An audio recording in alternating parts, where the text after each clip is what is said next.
बिहानै उठेर निस्किँदै थिएँ। माइकल दाइले घाँस काट्दै हुनुहुँदो रहेछ। ल काट्दै गर्नु है दाइ भनेर म चाहिँ लागेँ अब आफ्नो कामतिर। घाम यस्तो चर्को लागिरहेछ घाम पनि।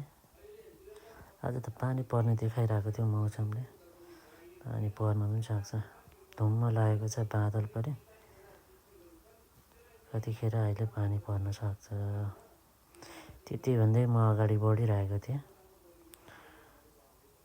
ट्याक्कै यता देब्रे क्रस भइसकेपछि एकजना मान्छेलाई उठाउनु पर्ने थियो। त्यहाँ पर्नु हुँदो रहेछ, देखिँदैन यहाँबाट। भाँडा लिएर हिँडेँ। कत्रो ठुलो टोडको। यसलाई त ओभरटेक गरेर कुलिहाल्नुपर्छ। बाटो सानो छ।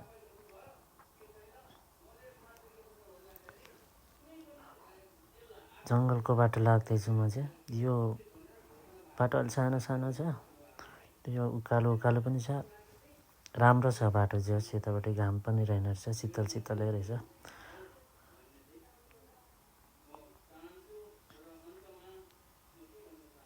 पानी छिट्याउनु थाल्यो अब चाहिँ। अब अलि शीतल हुन्छ जस्तो छ।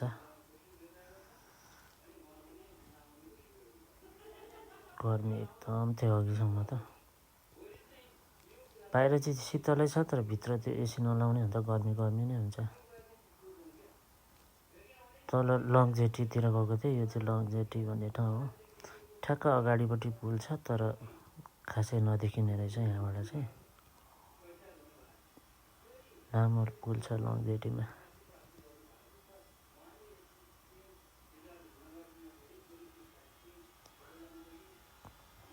त्यो अगाडि गएको हरियो बस चाहिँ पब्लिक बस हो। अनि यता म टेरिगलतिर आएको छ अहिले चाहिँ। यो चाहिँ टेरिगलको सबभन्दा ठुलो होटल हो, क्राउन होटल भन्ने। यो टेरिगल बिच हो। खालि यही बिच मात्रै देखिन्थ्यो मेरो अगाडिको क्लिप्सहरूमा, किनभने यो चाहिँ ठ्याक्क हाम्रो घर अगाडि, घरदेखि अलिकति छेउमै छ। अनि यो बाटो सधैँ हिँड्ने भएको भएर प्रायः सधैँ पनि यही क्लिप्स मात्रै भइरहेको हुन्छ मेरोमा। यही बिचको मात्रै देखिरहेको हुन्छ। अलि उज्यालो भएको छ अहिले त। पानी पनि परेको छैन। एकछिनमा पानी पर्दै हाम्रो अँधेरो गरिरहेछ। अब यति भन्दा हामी राइटतिर लाग्छौँ आफ्नो गन्तव्यमा। ल ल ल एकछिन न दिदी। ल कुद्नु पर्दैन कि, यो गाडी रोकिरहेछ त। यहीँ अगाडिपट्टि फेरि यता पुलिस चौकी छ।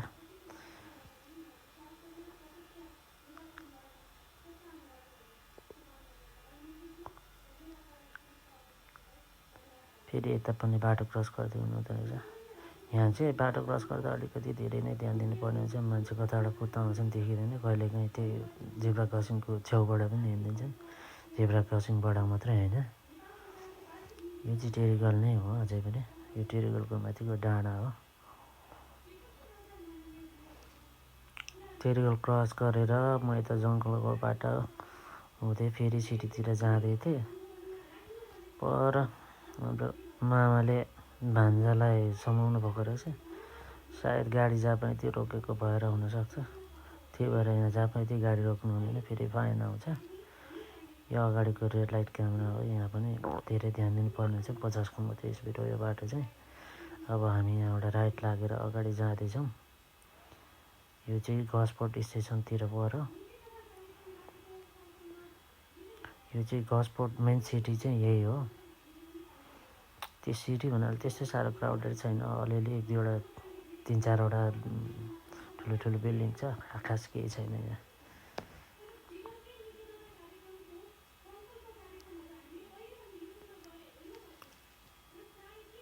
फेरि पनि टेरिगल बिचमै यही हो। घुमी फेरि रुम्जाटार भने जस्तो यहाँ चाहिँ दिनमा 25 चोटि आउनुपर्ने हुन्छ। यही हो हाम्रो टेरिगलको बिच।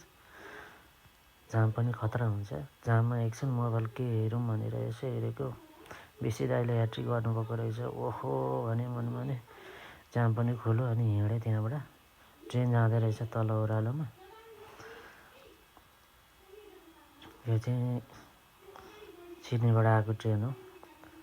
अनि बसिरहेको थिएँ। भान्जाले उबर गर्नुभएको छ। भान्जाको उबर पनि एक्सेप्ट गरेँ। यसो अगाडि हेर्छु फेरि भान्जी देख्छु। भान्जा होइन भान्जी हुनुहुँदो रहेछ भने उठाएँ, लिएर गएँ। भान्जीलाई जङ्गलको बाटो नै पर्छ, उहाँको घर रहेछ अलिकति अगाडिपट्टि छ। आइपुग्नु लाग्यो यहाँबाट।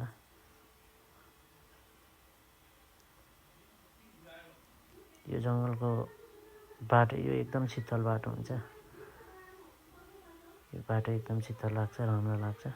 बिचमा चाहिँ मेरो चार्ज सकेको थियो अनि मैले केही पनि क्लिप लिन पाइनँ। अहिले रात परिसक्यो, रातको एकछिन क्लिप लिँदैछु म। यो चाहिँ मेरो घर जाने बाटो हो, घरतिर जाँदैछु। अँध्यारो भइसक्यो। यति भन्दै म घरतिर पनि आएँ। अब माइकलले राम्रोसँग घाँस काटेर जाइसक्नु भएछ। अब म ढोका खोल्छु। अब घरतिर पस्नुपर्छ। आजको लागि भिडियो यति नै हो। अब अर्कोचोटिको नयाँ भिडियोमा भेटौँला है त।